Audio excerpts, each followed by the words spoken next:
Ukuthula kwenkosi akube nawe ulalele nanku umyalezo.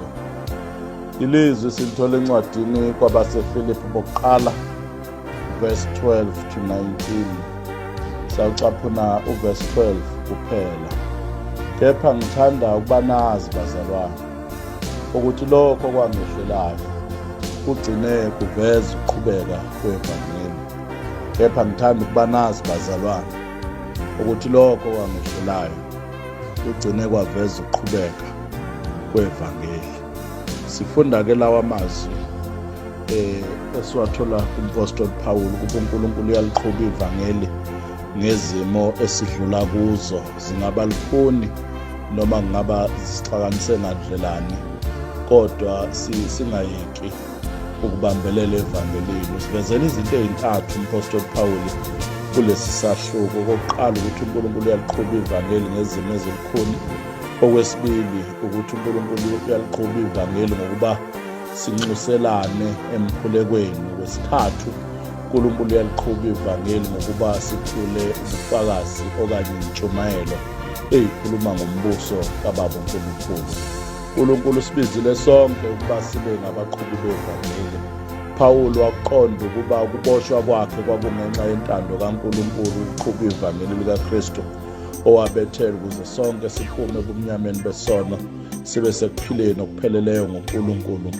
Wakhuthaza abangcwele bebandla laseFilipi ukuba bangadembeseli, bangaphela amandla, bangagxeki ekukholweni ngenxa yezimo ezinkulu ababhekene nazo zokuhlaselwa. Uyabakhuthaza ukuba bangabe besahlehla evangelini ngoba sebefike kokupheleleyo.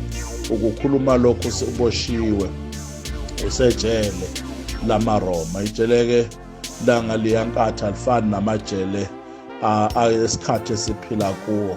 Siyazi sonke ukuthi ijele indawo yokugcina iziboshwa esezilindele usuku lokuqulwa kwesinqumo, okanye seziquliwe ilokhuzana sezisinikiwe isinqumo ngecala elisenzile.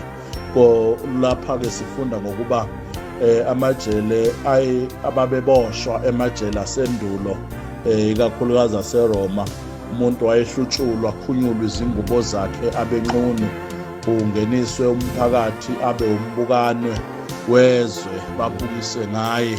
Kube bodwa babethanda ukumshaya, bamshaye, benze noma ngabe yini.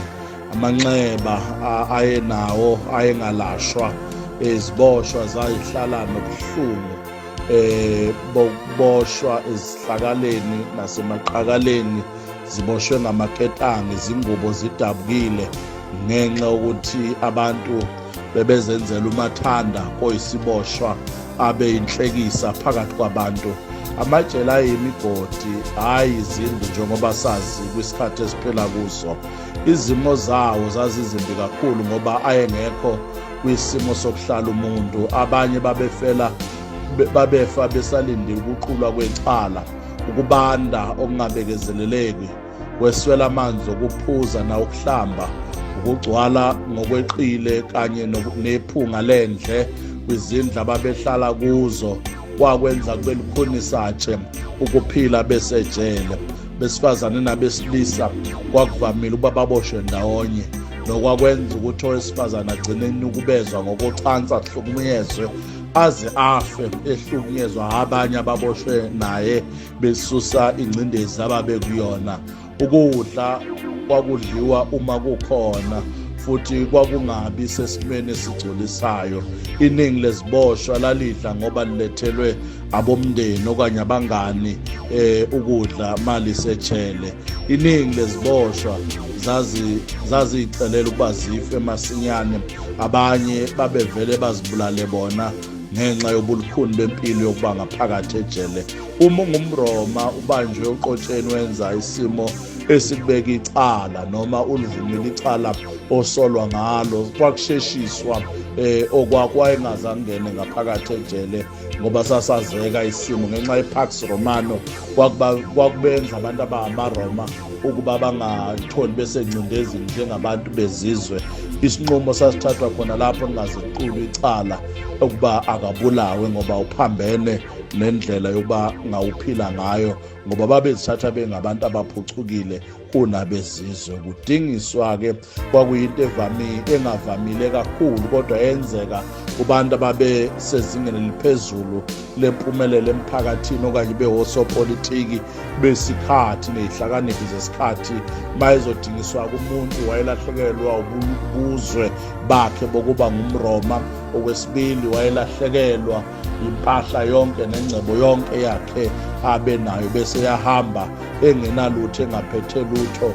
Kwakuyenye izindlela zokuba agwetshwe umuntu ahambe engenalutho ayophila kwelinye izwe. AmaRoma ayesebenzisa ijele ukugcina iziboshwa eziqhakathekile ebezingamabutho empi kwenye inkathi.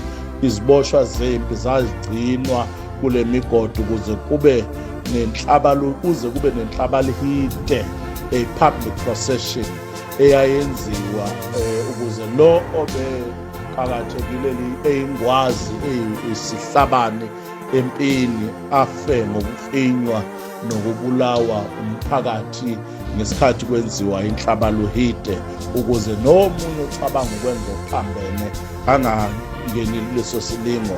Umuntu wabe edumile ngamagalelo akhe angenabungozi wayevalelwa yena endlini, lokho kubizwa nge-house arrest. Ngakho-ke wayeboshwe ngaphakathi endlini. Kepha-ke umpostoli Pawuli kule ncwadi uyibhala ekwi-house arrest. Uthi-ke bhalela leli bandla. Kepha ngithanda ukuba nazi bazalwane ukuthi lokho kwangehlelayo kugcine kwaveza ukuqhubeka kwevangeli, kwaze kwathi izibopho zami zabonakala enqabeni yonke nakubo bonke abanye ukuthi singenxa kaKristu. Obani laba babhalela umpostoli Pawuli le ncwadi? Verse 12 uthe abazalwane, brothers and sisters ngolimi lwabelungu. Uverse 1 uveza ukuthi uthe ebabiza wathi bangcwele, saints. Ingabe njengoba ungilalele uzibona ungongcwele yini? Are you a saint? Uzwakala kunguphakanyiswa okukhulu, ikakhulukazi kwinkathi yethu kuzobiza umuntu ngongcwele. Sonke besizoli saphenduka sakholwa ngoJesu Kristu, sisindisiwe ngomusa. Iqiniso akekho osafinyelele kubungcwele obuphelele, akekho olungile nohlala enza okuthokozisa uNkulunkulu, akakho. Iningi lethu lizizwa lingafanele ukulibiza negama lokuba singcwele okanye singabantwana bakaNkulunkulu, kodwa sibonga umpostoli Pawuli ukuba alisebenzise leli gama lokuthi saints, bangcwele, elisusela kwesiGriki okuyiverb yesiGriki hagaizo, nokuchaza ukwehlukaniswa, set apart, ukungcwelisa, sanctify, okanye owenziwe ngcwele, make holy. Uma sisindiswa ngoKristu siba ngamakholwa, ngabalandeli bakhe, sihlukaniswa nempilo ebiyazeka yokuphila singabangcolile phambi kaNkulunkulu ngenxa yesono. Namhlanje Apostle Paul ubhalela labo abazalwane, labo abangcwele, laba abathengwe ngegazi likaJesu. Babhalela nanka amazwi ebhala ekwisimo esabe silukhuni, ngoba umlando uveza ukuthi u-25% wesikhathi sikampostoli Pawuli usichithe esejele, eboshiwe. Siyezwa ngokuboshwa kwakhe kokuqala eseFilipi, kwaba iminyaka emibili futhi Caesarea Philippi eboshwe khona. Siyezwa umpostoli Pawuli esilandisa ngegameko eziningi zokuhlupheka kwakhe, ehluphekela ivangeli. Uthe ezilanda zonke lezi zigameko uthi-ke kodwa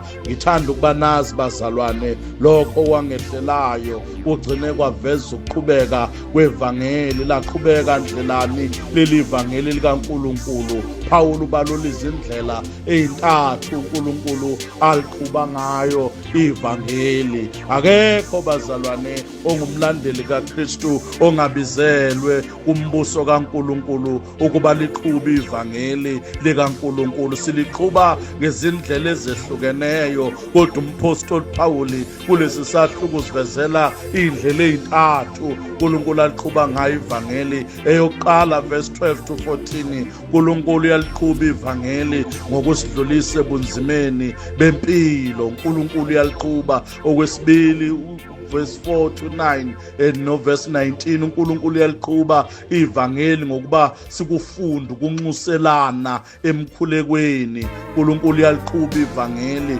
Okwesithathu verse 15 to 18, uNkulunkulu uyaliqhuba ivangeli ngentshumayelo egxile kuJesu Kristu yedwa eyinkosi esindisa. Apostle Pawuli bhala lawa amazwi elandisa ibantu kuba uNkulunkulu uqhuba ivangeli, abangabuka amaketanga, ababuka uNkulunkulu eqhuba ivangeli. Ngokuqala uNkulunkulu uyaliqhuba ivangeli ngokudlulisa kwizimo ezilukhuni zempilo. Simo somPostoli Pawuli ehluphekela uNkulunkulu, sizwa ngazo lezi zigameko ukuba encwadini yezenzo chapter yokugcina umpostoli Pawuli uyithole esesimweni esilukhuni sempilo, kodwa uNkulunkulu noma umkhumbi wabhidlika, kodwa uNkulunkulu wamhlenga, kwakuphutshwa ivangeli. Khona isikhathi izinto othi ziphephile ohlezi kuzo, kanti uNkulunkulu sazozihliphisa kuqhekeke konke,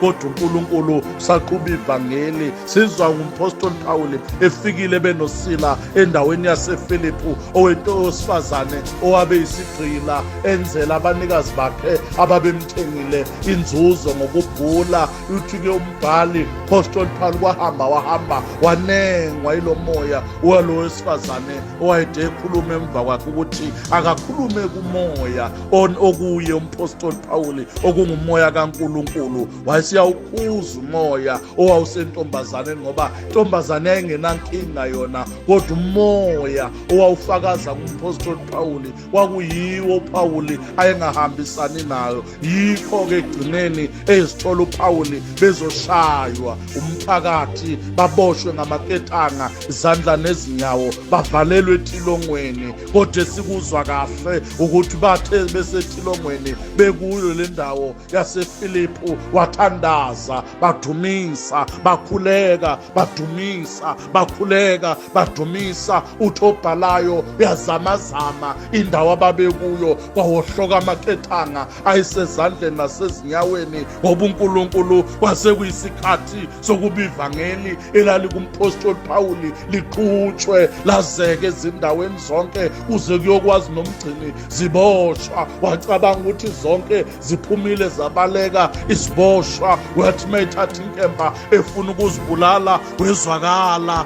umpostoli Pawuli athi ungazibulali, sikhona sonke, ngoba uNkulunkulu wayeseqhuba ivangeli. Kunamaketanga esike siboshwe ngawo, okungaba ngawenhlupheko, okungaba ngoweyinkinga eyikhona emndenini. Othi uvala le nkinga uphinde kuqhume enye, uthi uvala le nkinga kuqubuke enye, kodwa uNkulunkulu usiqhuba ivangeli. Okwethu ukungayeki ukumdumisa ubaba uNkulunkulu kulukhuni kunjalo. Number 2, singayeki futhi ukukhuleka kuNkulunkulu. Kuneculo elisemagameni okuhlabelela 315, cela ngey'nsuku zonke inkosi namandla, noma kungamnyama namhlanje, kodwa singayeki ukucela ngey'nsuku zonke okuhle ngoNkulunkulu. Ayikho into ayenza kwabangcwele bakhe engayambulanga. Sizwa ngoLuka ebhala kwizenzo 20 ivesi lika 22 no 23 ethi umpostoli Pawuli, kepha manje bhekani,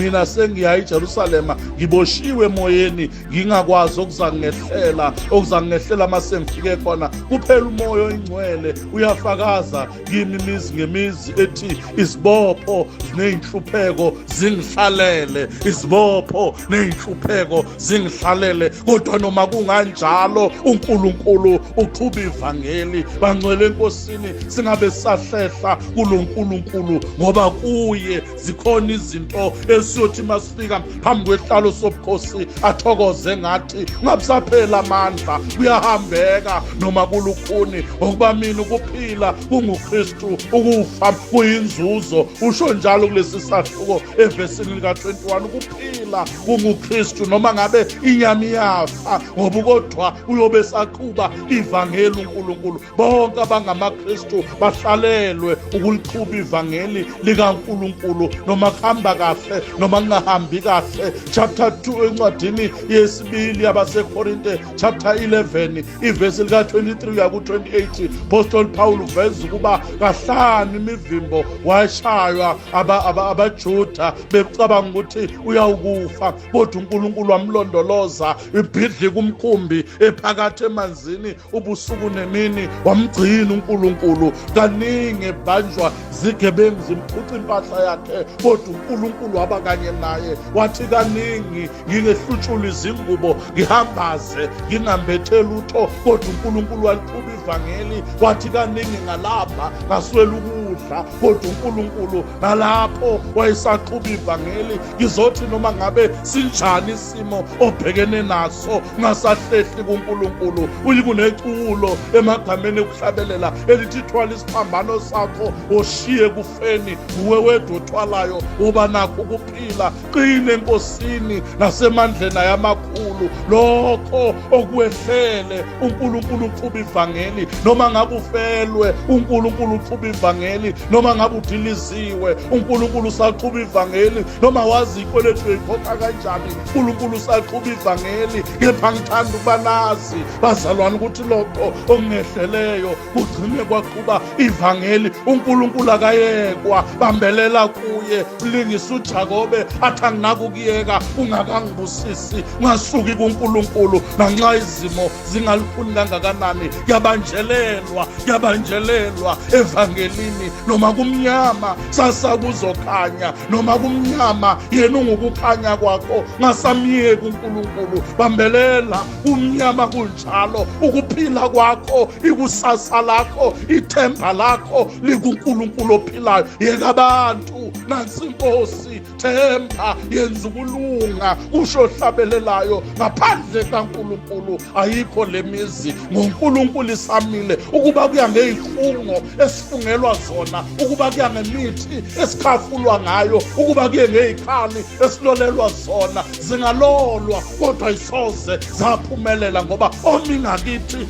mkhulu kunohlasela thina. Ungasasuki kuNkulunkulu, ngoba uNkulunkulu ngesimo okusona uqhuba ivangeli. Noma ngabe ufelwe, uNkulunkulu uqhuba ivangeli. Noma ngabe uthola iripoti kadokotela ekudidikanda, yazi uNkulunkulu usaqhuba ivangeli. Okwesibili engifuna ukuthi ukubambe verse 4 to verse 9 and verse 19. uNkulunkulu uyaliqhuba ivangeli ngokuba sikufunde ukunxuselana ngey'khathi zonke. Uma bazalwane uphila impilo yokuba umntwana kaNkulunkulu, yiba umhlobo womkhuleko. Njengoba iselula lakho njalo ugcwalisa ngogesi ukuba ilahle lihlale likhona, futhi uqinisekise ukuthi uhlala une-airtime, kanjalo nomuntu ongaphakathi uyadinga ukugcwaliswa ngamandla omkhuleko. Yiba umuntu osemkhulekweni, ngoba yile ndawo yokusuke uziricharger. Ngeke ulifunde izwi likaNkulunkulu uli-understande umncane umfishane emkhulekweni. Have prayer, yiba nesikhathi noNkulunkulu, ngoba lithi nezwi likaNkulunkulu kuMark 1, uJesu njalo intathakusa wayephuma ehlane ayokhuleka eyedwa, abiza abambane noNkulunkulu.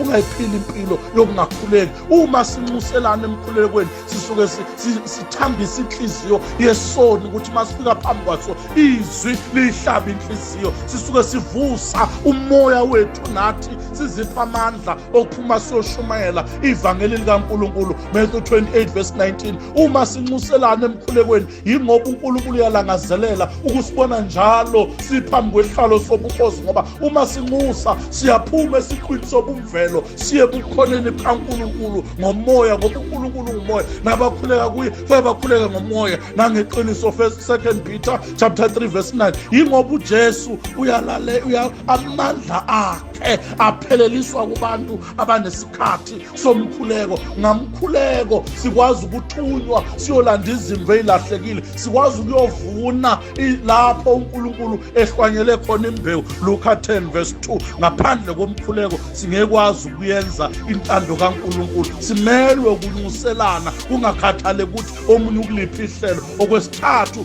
verse 15 to 18, uNkulunkulu uyaliqhuba ivangeli nangentshumayelo. Abanye-ke uthi lo mbhali bayishumayela intshumayelo ngombango besemqhudelwaneni, kodwa abanye bayashumayela ivangeli kaNkulunkulu ngokukhandleka belalela ukukhuluma kaMoya Engcwele. Noma ngabe lishunyayelwe endlelani, okubalulekile ivangeli liyaqhutshwa. Ungasahlehli mnceki yenkosi kulapho uNkulunkulu ekubizele khona, ungasajiki la uNkulunkulu ekubizele khona. Ungahlekwa namhlanje, kodwa kusasa makulicebo likaNkulunkulu la ekuthume khona uNkulunkulu ziyobonakala icelo. Akakubusisa uSimakade kulokho okuzwileyo. Amen.